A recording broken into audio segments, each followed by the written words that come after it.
చేయమంటున్నాడు? వారు చెప్పినట్టుగా చేయండి.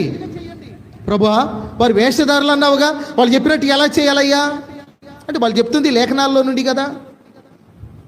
వారు మోసే పీఠం మందు కూర్చుంటువారు కనుక, వారు లేఖనాలు చెప్తున్నారు కనుక లేఖనాలు చదువుతూ ఉండగా నువ్వు లేఖనాలకి విలువనివ్వు, వ్యక్తికి కాదు.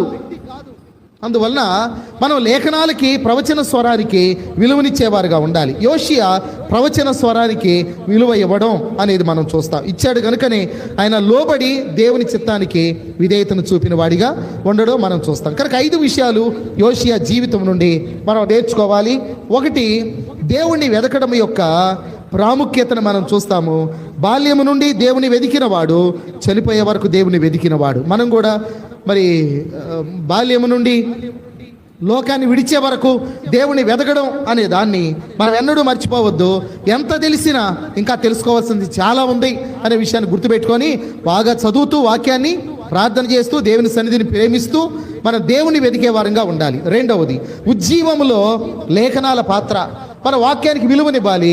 వాక్యం మన హృదయాలు తాగుతుంది, వాక్యం మనల్ని మండించిద్ది, వాక్యం మనల్ని సరిచేసిద్ది, వాక్యం మనల్ని మంచి దారిలో నడిపించిద్ది. లేఖనాలకు, ఉజ్జీవంలో లేఖనాల పాత్ర ఉంది. అనేక మంది ఉజ్జీవింపబడ్డారు అని అంటే దాని వెనక లేఖనాల పాత్ర ఉంది.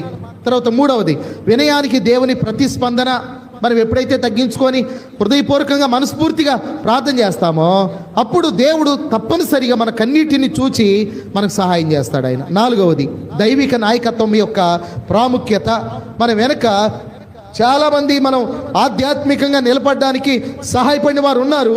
వారిని గుర్తుపెట్టుకుందాం, వారిని జ్ఞాపకం చేసుకుందాం, కృతజ్ఞత కలిగి ఉందాం, వారి పట్ల గౌరవిద్దాం, గణపరుద్దాం. మాత్రమే కాదు, మనం ఏ సంఘంలో ఉంటున్నామో ఆ సంఘ నాయకత్వానికి కూడా మనం విలువనిచ్చి వారి మాట విని వారికి లోబడి ఉందాం. వారిని రెట్టింపు సన్మానములకు పాత్రులుగా ఎంచుదాం. వారు ఒక ప్రకటన చేసినప్పుడు దానికి విలువనిచ్చేవారిగా ఉందాం, దాన్ని గౌరవించేవారిగా ఉందాం.